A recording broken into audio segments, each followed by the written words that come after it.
coupes budgétaires, licenciements massifs, bannissement de certains sujets d'études, atteinte aux libertés.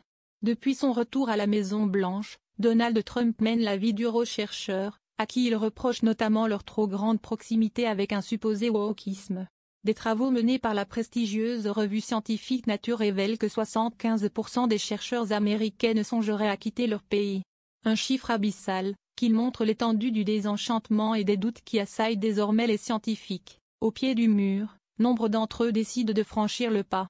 Dès lors, l'ancien président François Hollande, accompagné du président de l'université d'Aix-Marseille Éric Berton, défend la création d'un statut de réfugié scientifique pour accueillir en France et en Europe ceux que Donald Trump pousse sur les routes de l'exil.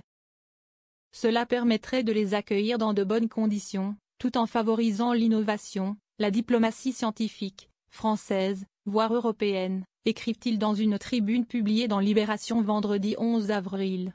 Un nouveau type d'asile politique, qui répondrait à une demande nouvelle. Début mars, l'université Aix-Marseille lançait Safe Place for Science, un programme d'asile pour les scientifiques venus d'outre-Atlantique. En moins d'un mois, près de 300 candidatures sont parvenues, principalement par messagerie cryptée, et avec elles, des témoignages préoccupants, parfois glaçants, de la part de chercheurs américains sur le sort qui leur est réservé par l'administration Trump, insistent François Hollande et Éric Berton, au même titre que les journalistes ou les opposants politiques. Les deux hommes évoquent une atmosphère de chasse aux sorcières, surveillance, mise à l'index, pression idéologique, qui finit par nuire à la recherche mondiale. Des termes comme handicap, LGBT+ ou même femmes ont été bannis. Selon eux, il est clair que la politique du successeur de Joe Biden a déjà un impact considérable sur la recherche mondiale. Au même titre que les journalistes ou les opposants politiques, lorsqu'ils sont entravés, les scientifiques doivent donc nécessairement pouvoir être reconnus comme des réfugiés à part entière, poursuivent-ils.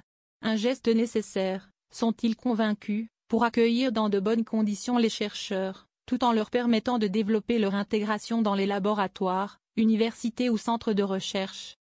Une proposition concrète, qui doit encore trouver un écho au sein du gouvernement pour avoir des chances d'être traduite en actes. François Hollande n'est pas le seul à porter cette idée de réfugié scientifique dans le débat public, il a été rejoint par le député ex-LFI François Ruffin qui expliquait il y a quelques jours vouloir un grand plan d'accueil des réfugiés scientifiques américains en France.